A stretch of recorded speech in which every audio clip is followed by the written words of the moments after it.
Bom, o Pedro é uma criança muito feliz, é uma criança bem-humorada.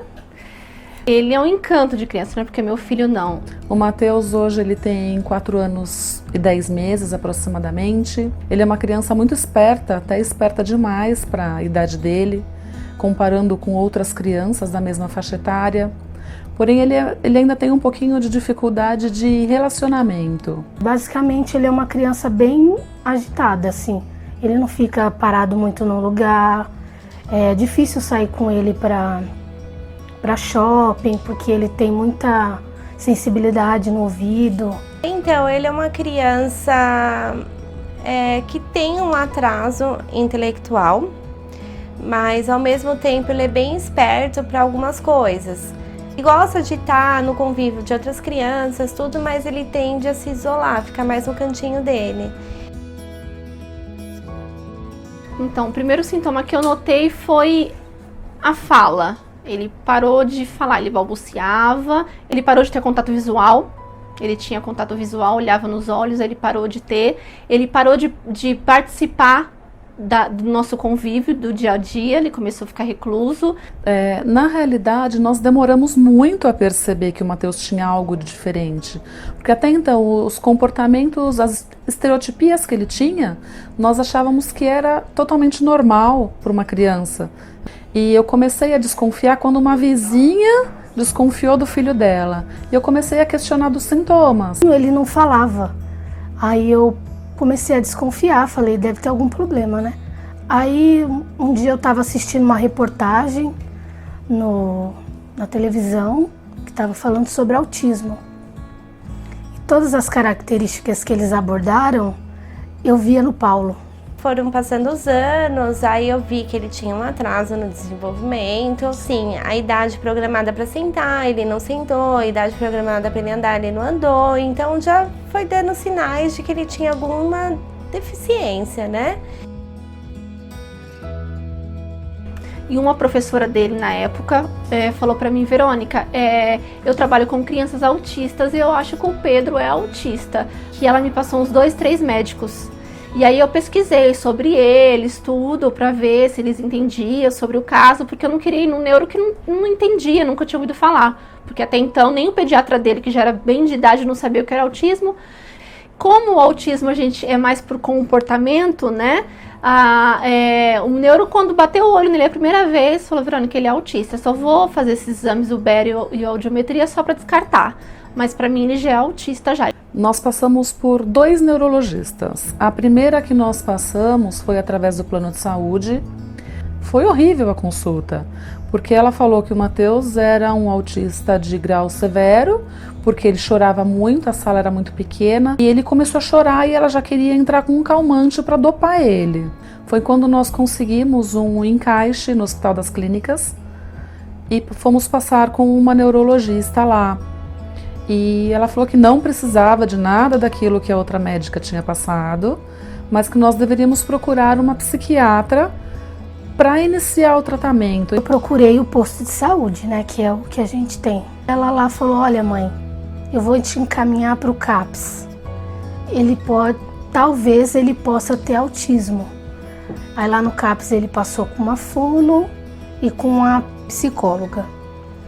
Aí logo de início eles já deram o diagnóstico dele. Eu coloquei ele numa ONG por conta desse atraso. E dentro dessa ONG que foram acompanhando, analisando, foram observando o comportamento dele, tudo que ele fazia, o que ele deixava de fazer. E aí eles chegaram a um ponto que foi diagnosticado um autismo. Eu planejei muita coisa em cima dele, muita vida, muito futuro em cima dele. Quando eu descobri realmente que ele tinha, eu comecei a ver aquilo que os outros estavam vendo e eu como mãe não queria ver, eu levei um choque muito grande mesmo. Foi um choque para a família. Ninguém entendia, porque as pessoas pensam que autista é somente aquela criança que fica chacoalhando o corpo para frente, para trás, balançando, como se fosse um pêndulo. E não é bem assim, existem diversos tipos de autismo. Praticamente 99% se afastou da gente, achando que poderia ser uma doença que pega, que não é bem assim. Bom, hoje eu me conheço como a mãe do Paulo mesmo, porque basicamente a gente vive o autismo dia e noite, não tem meio termo. Antigamente eu trabalhava, eu tinha uma vida, eu saía. Hoje em dia eu já não posso mais fazer isso. Para mim foi tranquilo, não foi uma coisa difícil porque eu aceito meu filho do jeito que ele é. E então foi fácil, não tive problemas. Para mim foi até melhor, porque quando você sabe, você tem um diagnóstico, é mais fácil de você lidar com a situação e você sabe por onde andar. Ele passa por fono, ele passa musicoterapia, ele passa por fisioterapia.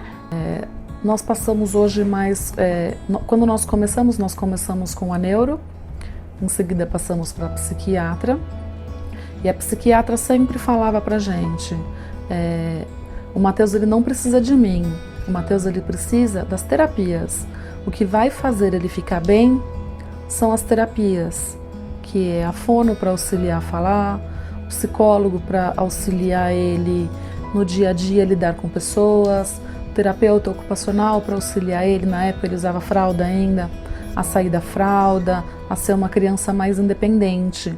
De segunda a sexta, da 1 às 5 da tarde, da 1 às 4h30, com fono, psicóloga, arteterapeuta, fisioterapeuta, psicopedagoga, isso tudo na Abades. Pro autismo, ele toma o Risperidona, que é um medicamento que ajuda ele a dormir melhor.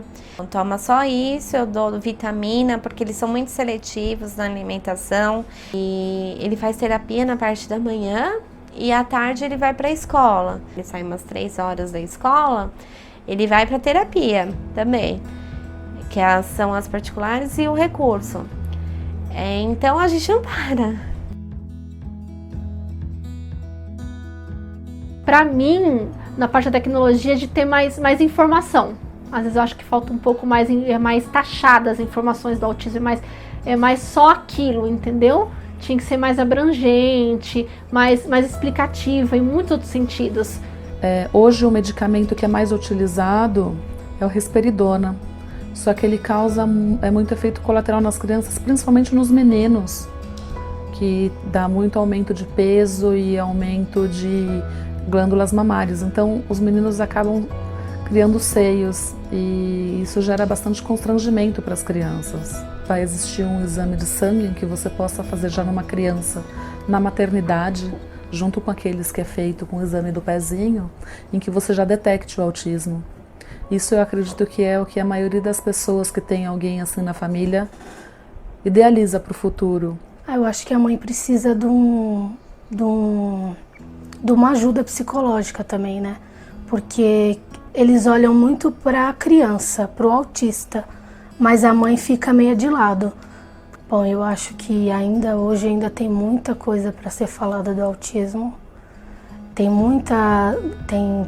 que ter profissionais que saibam lidar com o autista. Eu gostaria de um medicamento que ajudasse isso na concentração, no foco. Eu vou fazer de tudo para que ele seja um adulto, né, independente, né? Eu tenho fé que ele vai ser um adulto independente e que as pessoas ao redor dele entendam ele, né, respeitem ele a cada dia mais e mais.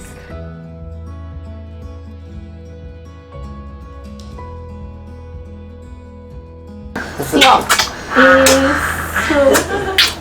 Isso. Legal.